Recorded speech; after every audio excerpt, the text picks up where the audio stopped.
para aquellos que no han visto, las de ginecología, nefrología, está en el canal de YouTube de lo que es la escuela, ¿ok? Ahí lo pueden ver. Entonces, iniciemos meningitis y encefalitis. ¿Qué es la meningitis y encefalitis? Entonces, para que ustedes puedan entender lo que es esta meningitis, me imagino que durante su formación vieron también, aunque sea anatomía básica, ¿verdad?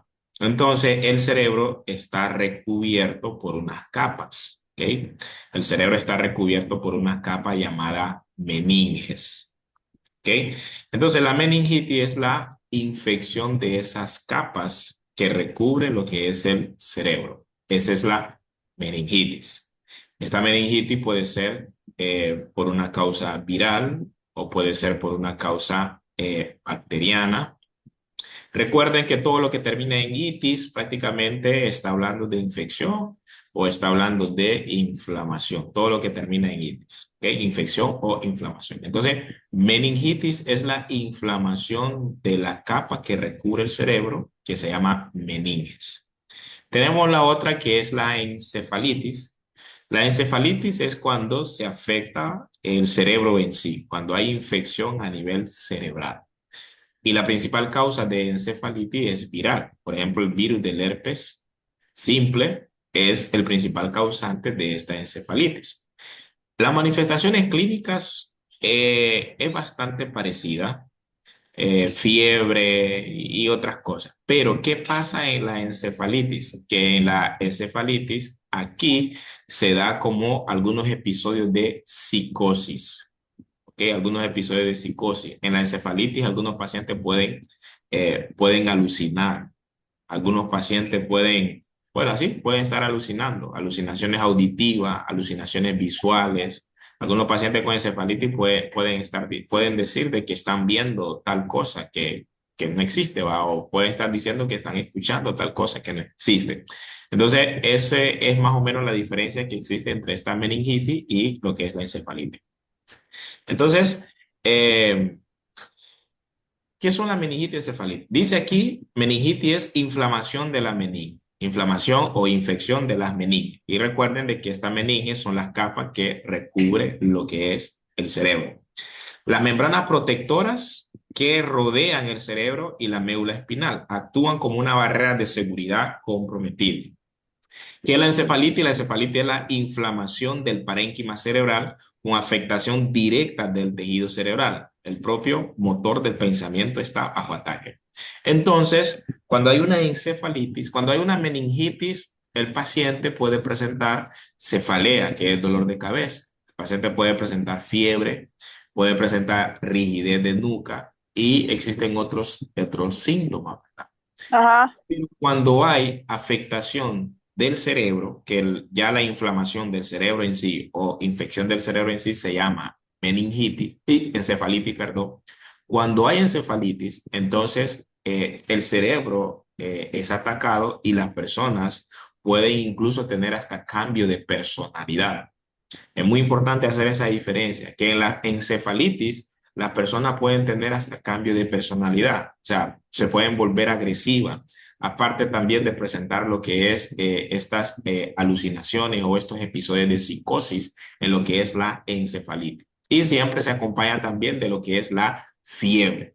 Un paciente o una persona que tenga fiebre y que esta persona comience a delirar, comience con algunos episodios psicóticos, comience a ser agresivo y tiene fiebre la persona, lo más probable que con lo que esté cursando esa persona sea una encefalitis. ¿Okay? Recuerde, la meningitis no da episodios de psicosis, o sea, la meningitis no da delirio, la meningitis no da ese cambio de personalidad, no da agresividad ni nada de eso. Lo único que da la meningitis es dolor de cabeza, fiebre, rigidez de nuca y otra sintomatología. Pero la encefalitis sí es muy importante que le quede claro que aquí sí hay un cambio de personalidad y pueden haber también episodios de psicosis. Esto no nos interesa. Meningitis versus encefalitis, ¿ok? Meningitis puede ser causada por bacteria. La meningitis también puede ser causada por virus, ¿ok?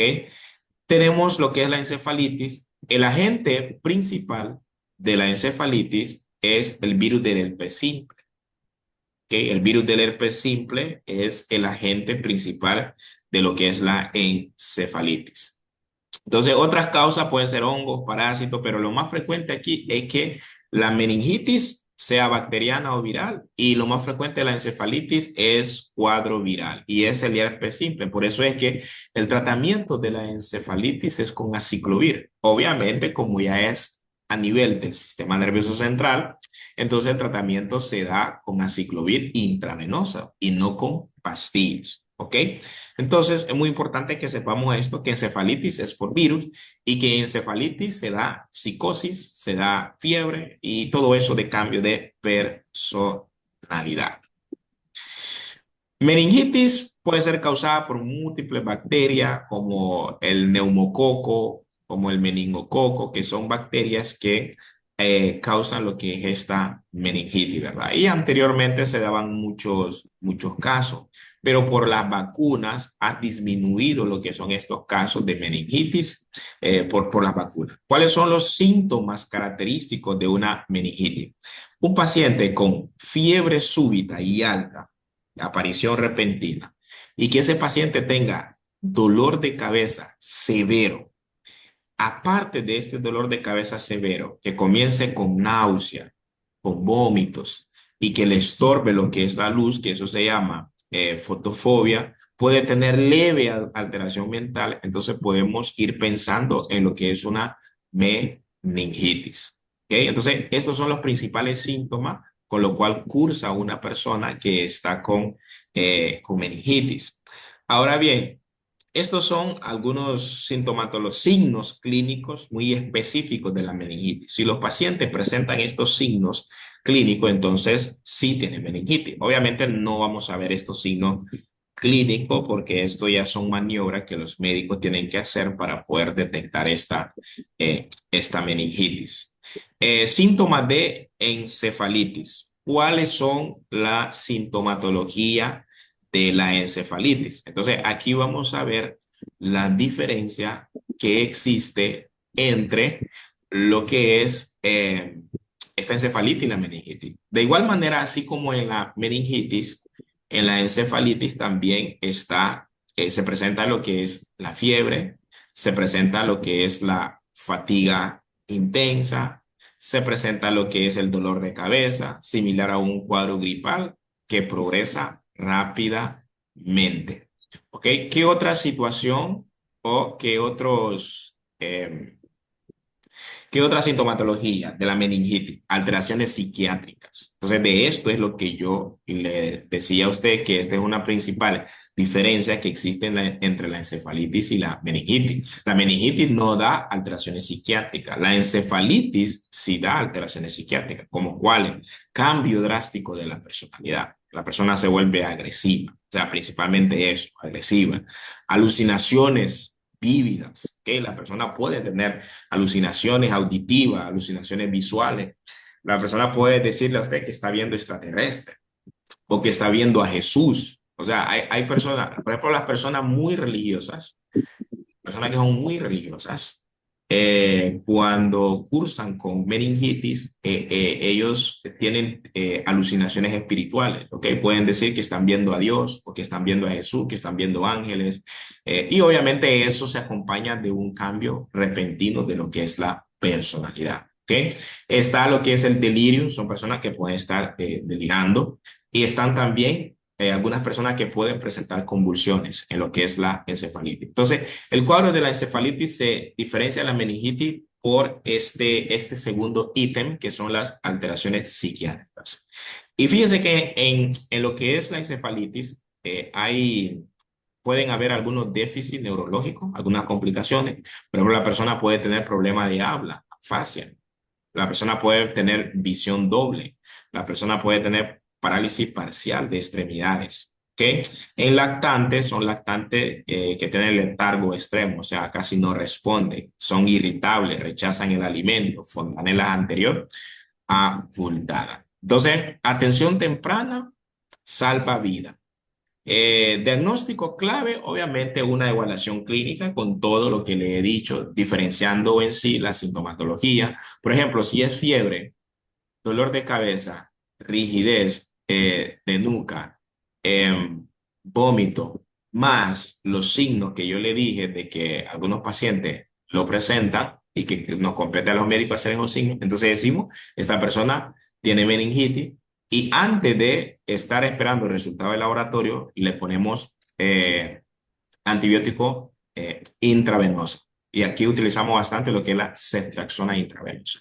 Y se manda, obviamente, las pruebas laboratoriales para poder confirmar esta meningitis. Por lo general, aquí en Honduras, rara vez mandamos estas pruebas porque hay que hacer una punción lumbar, ¿verdad? Y una punción lumbar es bastante traumática. Entonces, iniciamos con el tratamiento empírico y una vez que damos este tratamiento empírico, se espera resultados lo más pronto posible. Por lo menos a las 48 horas ya tenemos que estar viendo mejoría en estos pacientes. Okay, esto es en el caso de lo que es la meningitis. En el caso de la encefalitis, como existen múltiples factores que pueden alterar la personalidad, pero dentro de estos hay que sospechar encefalitis.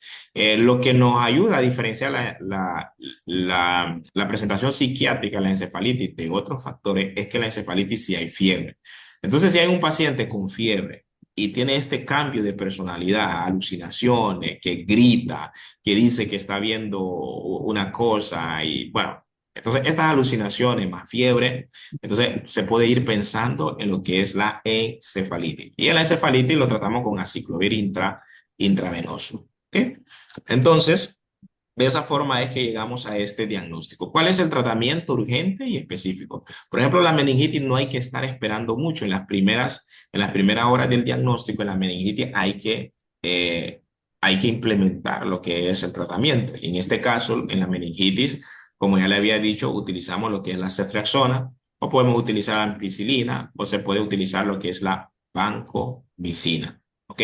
Mire aquí, cada hora cuenta. Es muy importante no retardarse con la intervención de antibióticos en la meningitis bacteriana. Encefalitis herpéticas, esta encefalitis herpética se trata con aciclovir. Aciclovir intravenoso de forma inmediata, incluso ante sospecha clínica.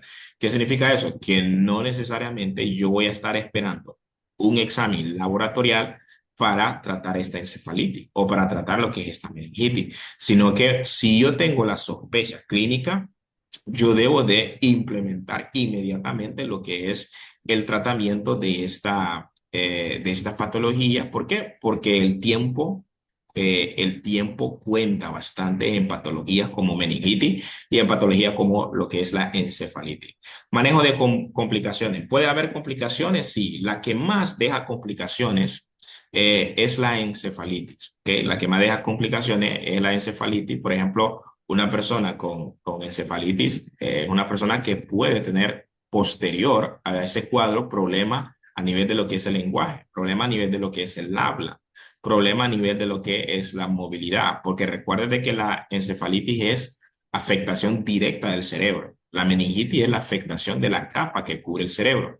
Por eso es que en la encefalitis sí hay estas alteraciones psiquiátricas, porque se afecta el cerebro. Y al afectarse el cerebro, hay un desequilibrio bueno, ya es algo muy profundo, desequilibrio de neurotransmisores como serotonina, dopamina, y eso es lo que Bien.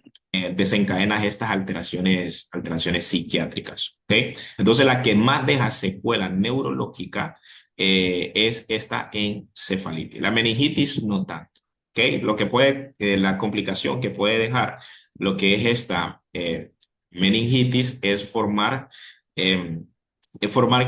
algunos trombos, ¿okay? Es desencadenar la formación de algunos trombos, que al final estos trombos pueden bloquear la circulación a nivel de lo que es el cerebro y provocar lo que es un ACV isquémico. Por ejemplo, me acuerdo, tuvimos un paciente en el tórax que llegó con un cambio repentino de personalidad, ¿va? El paciente. Bueno, estuvo ingresado como 2 semanas y en el tórax había internistas y infectólogos, ¿va? Y estaban tratando a este paciente no me acuerdo tanto, no sé si era por toxoplasma o algo así, estaban tratando. Le dieron de alta y el paciente regresó nuevamente con lo mismo, con un cambio de personalidad muy agresivo y todo eso. Entonces vine yo, lo llevé a Hospital Escuela, con un neurólogo del Hospital Escuela, se le hizo una tomografía y al final el neurólogo dijo, aquí metieron las patas, porque obviamente llevé todo, ¿verdad? De que había estado siendo tratado por toxoplasma y lo otro. Entonces él dijo, no, ustedes metieron la pata. Este paciente lo que tuvo en su momento fue una meningoencefalitis, o sea, tuvo infección de la meninge y también del encéfalo. Entonces al final el neurólogo hizo y dijo, y si ustedes ven acá, esta meningitis, esta encefalitis desencadenó la formación de algunos trombos en el cerebro de este señor y ya no está llegando suficiente oxígeno a esta área. Entonces, es muy importante que tengamos eso en cuenta. O sea, no todas las personas están locas. Hay que ver qué es lo que hay detrás de esa locura. Hay que ver qué es lo que hay detrás de ese cambio repentino de personalidad. Si eso se acompaña de fiebre, hay que sospechar lo que es la encefalitis en estos pacientes, ¿ok? Y obviamente, cierto, es que estos casos no son tan frecuentes, pero más de alguna vez nos podemos encontrar con alguien con estos tipos de casos así de encefalitis. Prevención, vacuna. ¿Ok? Está lo que es la vacuna, hemofilinfluencia. Por la aplicación de esta vacuna es que disminuyeron lo que es estos cuadros de meningitis. ¿Ok? Tenemos lo que es la vacuna de meningococo y la vacuna de antineumococo, que estas vacunas ayudan a la prevención de esta meningitis. ¿Ok? Eh, Complicaciones frecuentes. ¿Cuáles son las principales complicaciones que se dan cuando estos pacientes cursan con esta meningitis o con lo que es esta encefalitis? Daño sensorial. ¿Qué significa eso? Sordera neurosensorial en 10 a 20% de sobrevivientes, especialmente por meningitis neumocócica. ¿Ok? En una meningitis sí puede dar estos daños sensoriales, pero no tanto como la que se da en encefalitis, porque recuerden que la encefalitis ataca directamente lo que es el cerebro. La meningitis ataca lo que es la capa que cubre el cerebro, pero no es por eso que no va a dejar secuela neurológica. Sí puede dejar secuela neurológica, lo que es esta meningitis. Por ejemplo, en mi caso, a los 12 años, a los 12 años a mí me dio una meningoencefalitis, 13 años, meningoencefalitis me dio a los 13 años. Entonces, ¿cuál fue no secuela, sino que cuál fue una de las complicaciones que yo tuve posterior a esta meningoencefalitis? Una de las complicaciones que yo tuve es que perdí el habla, o sea, fue algo anteriormente, si yo le hubiera contado eso, digamos que unos 4 años atrás, yo estuviera llorando, porque me costó un poco superar esa situación, ¿va? Tenía como 14 años. Entonces me dio una meningoencefalitis, perdí el habla, ¿okay? A los 13, 14 años yo perdí el habla, o sea, perdí el habla, perdí la movilidad, tanto en lo que son mis miembros superiores y también en mis miembros inferiores, yo perdí la movilidad. Estuve internado en el hospital aproximadamente 3 meses, a los 14 años, estuve internado 3 meses, o sea, casi me muero. O sea, yo veía a las personas muriéndose a mi lado, los compañeros míos de mi cama y yo decía, Dios mío, sigo yo. Me acuerdo una vez que estaban poniendo una película que me gustaba ahí en la sala del hospital y yo estaba en el cuarto. Entonces me acuerdo y le decía a mi mamá, yo quiero ir a ver películas. Vení, levántate. No, pues, cuando yo quería levantarme, ¡pum!, para el piso. Ok, entonces eso fue una de las complicaciones que dejó la meningoencefalitis en mí. Entonces a los 14 años tuve que volver a aprender a hablar como un niño. O sea, mi proceso fue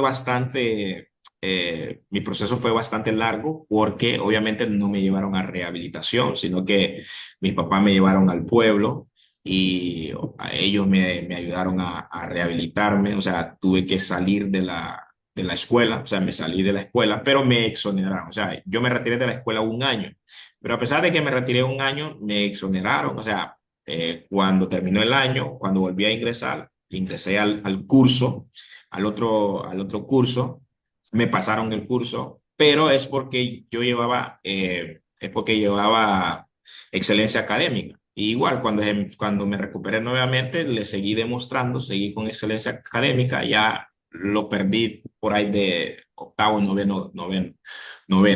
Pero ¿por qué le cuento eso? Porque esto se da, o sea, se da. Yo lo viví en carne propia. Por ejemplo, para yo poder aprender a hablar un poco, me costó como un año. Un año volví a hablar nuevamente. Para caminar lo mismo, o sea, como un año. Me acuerdo que mi mamá me sacaba, y yo iba caminando y a veces cuando caminaba yo me caía y al caerme yo le decía a mi mamá, no, ya no quiero intentarlo. Mi mamá me decía, no, vamos, hijo, tú puedes. O sea, yo ya estaba grande, ya tenía de 14 a 15 años de edad. No, le decía, no, o sea, como un año para aprender a caminar y como 2 años para volver a correr nuevamente. O sea, fue un proceso muy duro, o sea, fue un proceso muy duro que pasé por una meningoencefalitis. O sea, por eso es que debemos de estar al tanto de los pacientes. O sea, aquel que llega a un centro asistencial de salud, a veces decimos que está loco, hay que evaluar su situación si de verdad está loco o si es una encefalitis que lo es, que está de por medio de esa locura, ¿verdad? Secuelas cognitivas. ¿Cuáles son las secuelas cognitivas que pueden tener estos pacientes? Por ejemplo, déficit de memoria, atención y aprendizaje que requieren rehabilitación neuropsicológica a largo plazo. Por ejemplo, daño neurológico, como lo que es parálisis, como lo que son convulsiones recurrentes, daño cerebral permanente que afecta función ejecutiva, complicaciones vasculares como accidente cerebrovascular, como el caso del señor que yo le decía, ¿verdad? Que él al final tuvo un ACV,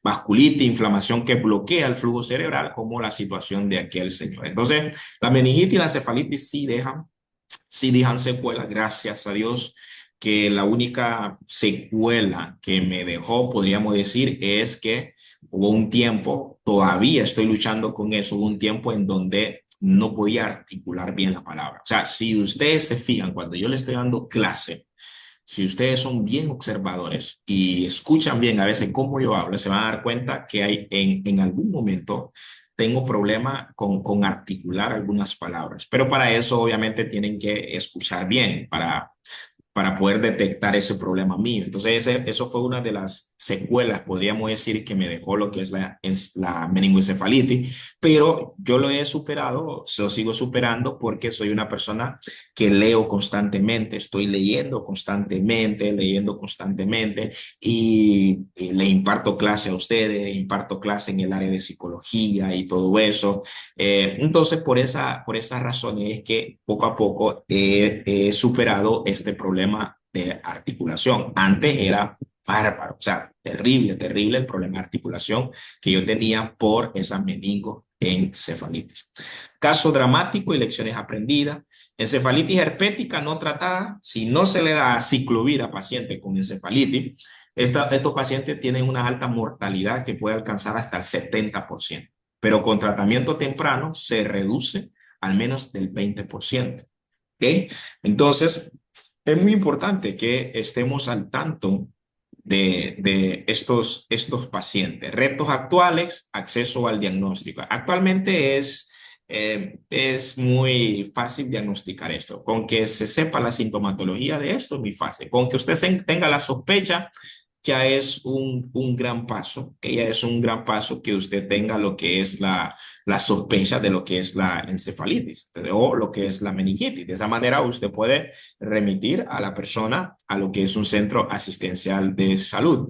E incluso usted mismo, o sea, tiene que estar atento, porque a veces cuando llegan familiares a centros asistenciales de salud a veces pasan por alto estas situaciones de meningitis encefalitis, como no es tan frecuente, entonces a veces se puede decir que es otra cosa, ¿verdad? Como le digo, como confundirla con lo que es el consumo de droga. No, es que lo que hizo es que este está consumiendo alucinógeno, este está consumiendo marihuana, porque recuerden que los alucinógenos también dan estas psicosis o estas alteraciones psiquiátricas, ¿verdad? Pero ¿cómo podemos identificar que estamos ante una encefalitis? Bueno, debe de haber fiebre. Si hay fiebre, más estos trastornos psiquiátricos, que es lo más frecuente, entonces decimos, ok, estamos ante una encefalitis, ¿verdad? Entonces, como le digo, yo lo viví en carne propia y sí deja secuela. O sea, sí deja, obviamente no en todas las personas, o sea, no en todas las personas.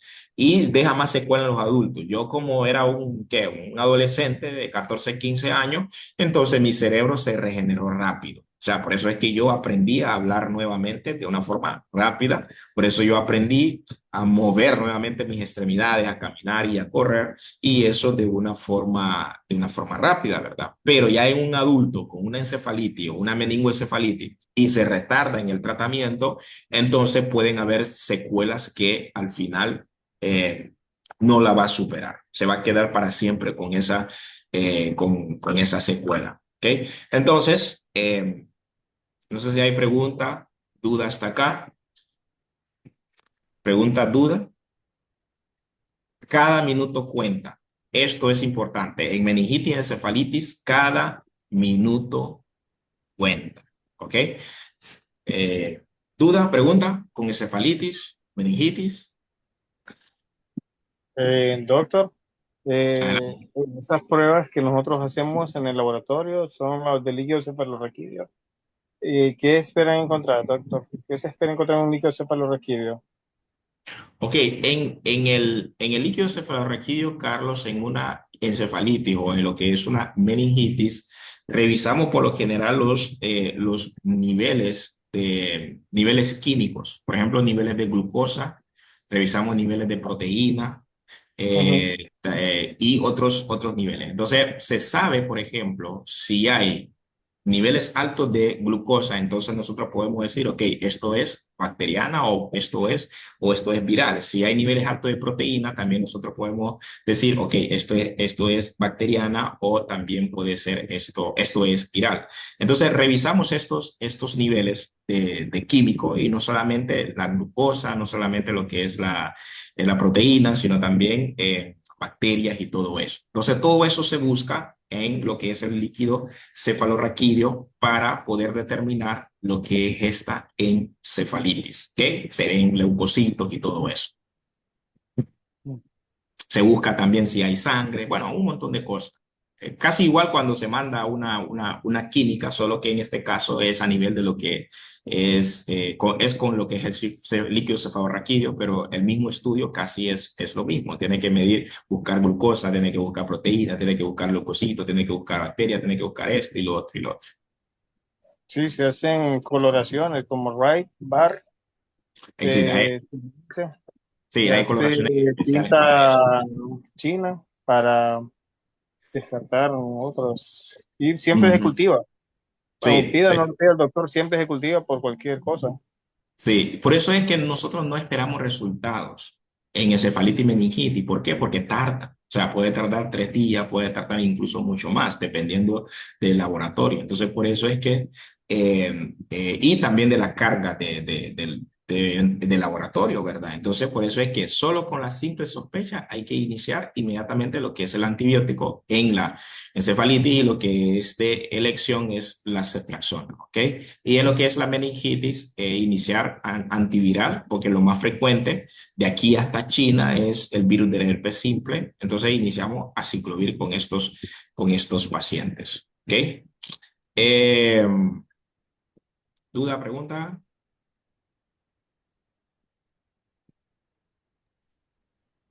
Ok. Doctor, buenas noches a todos. Buenas Si a noches. una persona, le dio, como por decirlo así, un herpes, pues, genital, ¿qué consecuencias tiene, como quien dice, a futuro? No, ¿O por lo no general, tiene nada que ver? no. O sea, recuerda que casi la mayor parte de la población tienen herpes. O sea, la mayor parte de la población tiene herpes. ¿Por qué? Porque a las mamás, a los tíos, primos, les encanta estar besando a los niños, o sea, recién nacidos, le encanta estar dándole besos en la boca a los recién nacidos. Yo desde que tengo memoria, yo tengo herpes labial, desde que tengo memoria, ¿ok? Desde que tengo memoria. Entonces, ¿cómo lo adquirí? No fue cierto es que se adquiere a veces en transmisión sexual y todo eso, pero incluso antes Antes de que yo iniciara mi vida sexual, yo ya tenía herpes. O sea, antes de que yo besara a una mujer, ya tenía herpes. ¿Pero por qué? Porque a los adultos le encanta estar dándole beso a los bebés en la boca. O sea, imagínese usted tanto gérmenes, virus, bacterias que le va a pasar a ese bebé darle beso en lo que es la boca.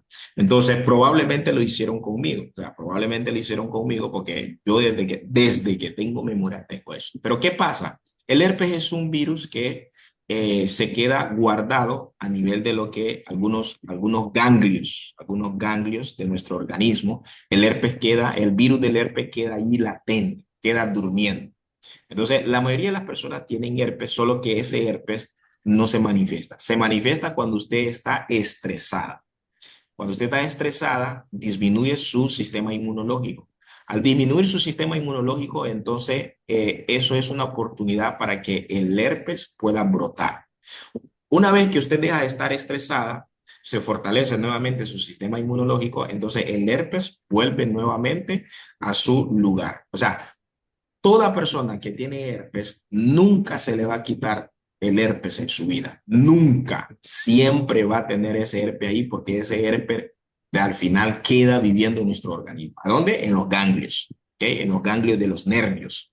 Por eso es que cuando aparece este herpes, arde, duele mucho y más que dolor es ardor. ¿Por qué? Porque el herpes, el virus del herpes va viajando desde los nervios. Incluso antes de que aparezca, ya la persona ya siente el ardor. Uno ya sabe que ya va a aparecer ese herpes.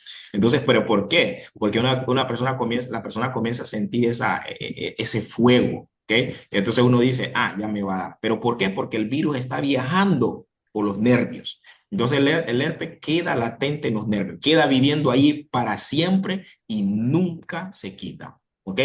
Cuando usted toma ciclovir, usted ve que se le desaparece el herpes, pero no es que se curó del herpes, el herpes queda allí. Se le bajan las defensas, vuelve a aparecer nuevamente. Entonces, ¿hay alguna complicación? No, no hay alguna complicación a nivel vaginal, a menos que esté con las lesiones herpéticas, tenga, digamos que, relaciones con una persona con otras enfermedades, va a ser mucho más fácil que se contagie. Cuando las lesiones del herpes está activa, es mucho más fácil que se contagie de otra enfermedad, por ejemplo, y más si las bombitas del herpes se rompen, que la vesícula. Entonces es mucho más fácil que usted se contagie de SIDA, es mucho más fácil que usted se contagie de virus de hepatitis B, es mucho más fácil que le pase lo que es el VPH cuando estas lesiones del herpes están activas y más si las vesículas están rotas. Pero algunas complicaciones así, no.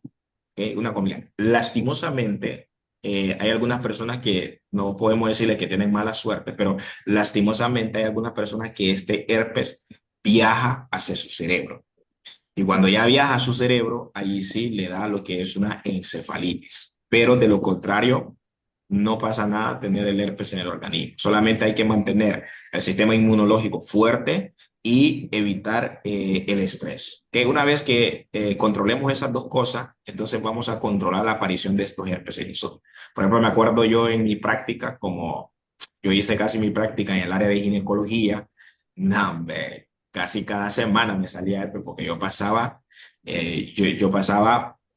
estresado, ¿ok? Porque como éramos pocos los practicantes, entonces nos tocaba estar en labor y parto, nos tocaba estar en emergencia, ingresando pacientes solitos con la enfermera. Entonces, cuando habían hemorragias por parto, no había ginecólogo ni nada.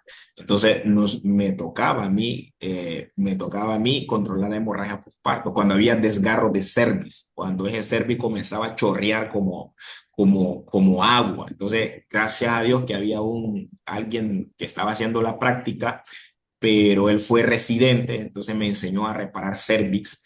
Entonces, pero igual, cuando yo miraba un cervix roto y o sea, se me bajaba la defensa por el estrés. Y ese estrés hacía que me bajara la defensa. ¿Y qué es lo que pasaba? Constantemente yo estaba con herpes, porque la defensa la tenía baja. O sea, se me quitaba, a las 2 semanas se me aparecía, o al mes se me aparecía. Ahora que ya paso tranquilo, relajado, ya llevo como 2 años, 3 años, que yo no sé nada de herpes, ¿ok? Pero no es que va a haber una complicación, no hay complicación. Ok, tenemos un Ah, minuto ok. y 10 Gracias, segundos doctor. a la orden. 1 minuto y 10 segundos. ¿Duda, pregunta? Bueno, creo que la clase ha sido muy clara, diferenciada entre lo que es la meningitis y la encefalitis y la secuela de esto. Creo que no se van a olvidar de la secuela que es la meningoencefalitis porque le conté mi propia historia. Y como le digo, si lo hubiera contado unos 4 años atrás, yo estuviera aquí secando mis lágrimas de ustedes, porque, o sea, 14 años no fue fácil para mí, no fue fácil, o sea, no fue fácil. O sea, perder el habla, perder la movilidad, retirarte de tus estudios, o sea, no fue fácil, ¿ok? Así que nos vemos. Feliz noche. Qué Muchas placer. gracias, doctor. Chao. Ok.